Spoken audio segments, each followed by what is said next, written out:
Hey guys, today I want to introduce you to an amazing farm and farmer, Ridgedale Permaculture and Richard Perkins.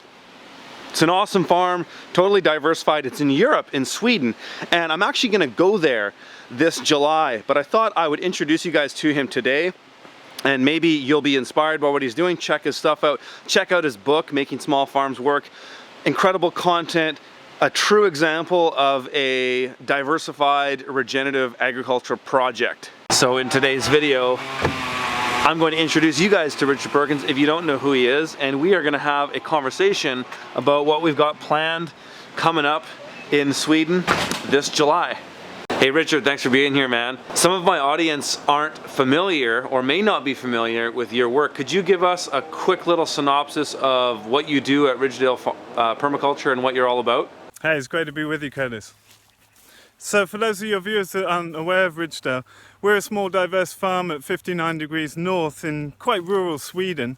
And we do a lot of pasture-raised poultry. We do about 8-10 tons of pasture broilers a year. And we have about 1,200 laying hens all moving every day on pasture.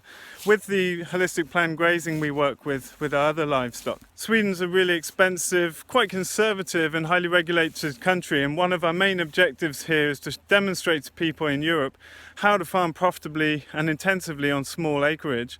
And then the other function we have is education. There aren't many places like this in Europe where you can come and learn the key things that we do here, which is holistic management and planned grazing, economic planning for farmers, and then we do no-dig market gardening. We do a lot of work with keyline design. I've spent over a decade planning over 100 properties around the world, and I use keyline design as one of my main design frameworks, as well as permaculture design. We do a lot with pasture poultry, and I think it's a key element for small farms just because of the intensity of ecosystem processes that we can work with there. Our farm's about 3 hectares of pasture, so about 7 acres of pasture, which is what we're farming on predominantly, and able to turn over several salaries in a very short season. Just for context, we have about 3.5 months here without frost, so it's a little different climate than a lot of people are working with. And our objective is like, hey, if we can do this here in this expensive country with the climate issues we're dealing with here, then really, you know, people can do this everywhere. We're not into subsidized farming, we're into good business and good planning, and I think that's where you and I really can come together and bring a lot of benefit to people. Our focus here is very much how to develop on a shoestring budget. The purchase and development of this farm has been less than the average person around here spends on a house. So we're really identifying that most Europeans lack access to land and lack finances, people that want to get into regenerative agriculture. And so we're really trying to demonstrate, hey, how do you get started with very low means and how to build up enterprises that can pay off their investments and bring profit in their first year. So Curtis, it's your first time over to Europe for teaching events, and I'm excited you're bringing your wife and baby daughter. How are you feeling about the whole trip? Yeah, we're super stoked to come to Europe. I've never been to Europe. My wife has, and it'll obviously be my 7-month-old daughter's first time in Europe, but we're super stoked. I've wanted to come to Europe for a very long time, like as far as I can remember, but I think I've always waited because I knew I'd have a reason to go there instead of just wanting to go for the sake of being a tourist. I think I've waited so long just to have the opportunity to go there with a purpose, teach some people, bring some value. So that's what we're really excited about. So question for you, do you see the interest in small-scale farming growing in Europe? And if so, like, what's that looking like? Where do you see the growth, and what do you think it might look like in a couple years? Regenerative ag is growing in momentum so fast at the moment in Europe. A bit behind the US maybe, but I think it's really cool to see what's happening with market gardening particularly. I think the access to land issue and the ease of starting up with lack of capital is leading to market gardening really growing very fast. But I'm seeing a lot of people developing our models, copying our models, and there's a couple of other places around Europe of interest that, yeah, it's really growing at the moment. I think in the next couple of years we're going to see dozens of little startups like imitating our kind of model, but also market gardening and other regenerative agricultural enterprises, particularly urban things. I think that's a massive thing for Europe because we've got such dense populations in urban environments. There's never been a better time to get into this kind of stuff than there is now, and it's just so much easier than it's ever been before. I guess it's probably similar over there with the aging population of farmers and the lack of young people going into farming. Yeah, you know, the aging farming population and the small amount of farmers on the planet is concerning for a variety of different reasons. One I like to focus on is that when there's not enough people involved in agriculture, not enough people understand where their food comes from or understand the food system in general. And I think that ignorance in society has led to, it's not the core cause, but it certainly enables certain problems to exist. When people don't know, when you don't have educated consumers asking the right questions about what's in this, what chemicals are in this, how was this grown, then it leaves people to just kind of do things with an ignorant marketplace. And I'm all about having a educated consumer base, and I think it would incentivize producers to make better decisions for the health of people, for the health of the planet, and even for their local economics. I think there's a real strong case to be made through that if we have educated consumers who are asking the right questions, it'll incentivize farmers to make the right decisions. So coming back at you there, do you see this same problem in Europe? Are there a real lack of farmers and an aging population like it is here? I think in North America here, we have an average age of 65. Is it similar there? Yeah, no, that's exactly the same as here. The average age of a Swedish farm is about 65, and that's the same all over Europe, to be honest. For this event with Curtis, it's a 4-day training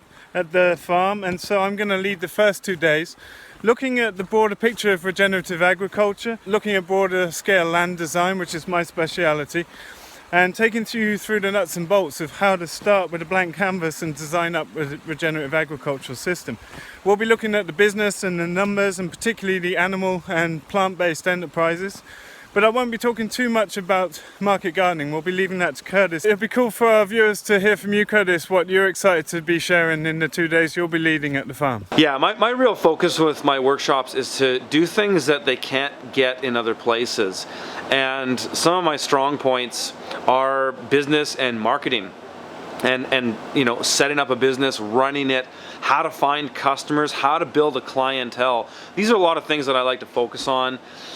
Also, as far as production, I mean, I'm really known for high value, high rotation crop production, and so that's really what I want to show people is how you can make a very, very profitable farm on a very tiny piece of land. You know, here we're a quarter acre. We still do over 100,000 in sales on that quarter acre. So it's our 3rd year in a row doing that. In fact, we were a 1/3 of an acre the last 2 years. We're a quarter acre now, still doing the same numbers. So I'm really all about showing people how to run a lean business, profitable, and how to focus on the things that are delivering returns. I'll be sharing how we've scaled our business over time, and I think it's a really important point for people. You've got to scale with your market, particularly in our case, we're in such a rural setting, and we've been developing a customer base. It's taken a lot of time over the last few years. It's really important to track time as well as financial inputs and outputs, and really understand how the ecosystem processes are functioning on your landscape to know how you can scale these enterprises up. Something that people can benefit a lot from our studies and work is that we've collected an amazing amount of data in terms of time and motion studies, so we can really understand how to help people scale enterprises to their specific time, place and circumstance. One observation I've made is that market gardening is an easier enterprise to get into for people due to the size of land required and the capital for startup. And you know, I think there's a lot to be said for the entrepreneurial approaches we're taking, that you don't need a background in farming to take on some of these enterprises. And Curtis, I wonder if you can just speak to people about, you know, the relative experience you need to get going with the sort of the high intensity, high rotation enterprise you run. Yeah, absolutely. You know, many of the farmers I've trained, I don't want to say most, but many of the ones that I've trained that have been the most successful came from zero experience in farming. I often find that people with less experience in farming have less to unlearn because with 30-inch bed, market gardening, biointensive, whatever you want to call it, it's so unconventional from the traditional forms of tractor-based farming that I find people that are really attached to a certain way of doing something have a really hard time getting their head around these concepts. And they're not necessarily new, but they're just different. So I think it works for all experience levels. And it's not to say that people who are really experienced are going to have a hard time with it. Sometimes that experience can lend itself well, but I've certainly seen all levels of people's experience do well. If you got to be the right person, you got to be motivated, you got to be willing to work hard and stick it out. But yeah, this can work at any experience level. Something that's really dear to me, it's been a big part of the focus of our trainings, is getting people to really get their heads around the scale and intensity with which to work at to meet their financial needs on the resource base they've got. It's why we've chosen the particular models we're working with at the farm. These are all things that can be scaled, they're all modular and portable. I think that's a really key element to getting started on a low budget and also being able to pay off your investment costs really quickly. I really see market gardening as a key enterprise for people to be able to start up on rented land or small plots in an urban environment even. I wonder, Curtis, could you speak a bit to people about the scale of your operations? How easy is it to scale up? And even how easy is it to scale down to meet your financial needs? Oh man, these techniques can be scaled until you're blue in the face. Really what it comes down to is, can you scale to the market? The production methods scale. It's like Lego blocks. They can perpetually stack.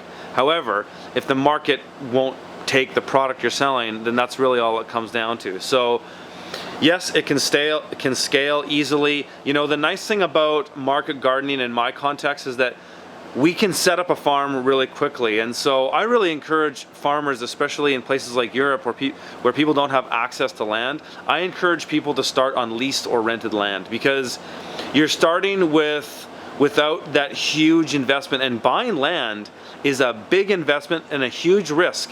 And if it doesn't work out, or say you buy a land and the marketplace isn't what you thought it was, or maybe there's circumstances on the land that weren't as you thought they were, maybe you have horrible neighbors, maybe there's bioregional elements of that land that you didn't anticipate, whatever it could be, buying land is a huge risk. And just starting a production on leased or rented land is great, because you can just get it going. You can just get in there and learn. You might find in a year or two that land isn't perfect, but hey, if you have to move your farm, it's not the end of the world. And that's what's so great about this sort of lean and small scale farming models, is they're transferable, they're modular, you can pick them up and move. Something that really excites me about coming together with Curtis is I think we both share a very similar mindset in terms of business and entrepreneurialism. And for me, it's, the mindset is really what lies behind success. People that succeed in this field are working really hard, diligently, planning really well, and it's that back end stuff that makes it work, all based around your clear and defined context, something I've repeated so many times. I wonder, Curtis, could you speak about how important mindset is to the success of your business, and is that a key element in your trainings? Mindset is a huge part of my training, and it's something that really comes out on the in-person experiences when they're there.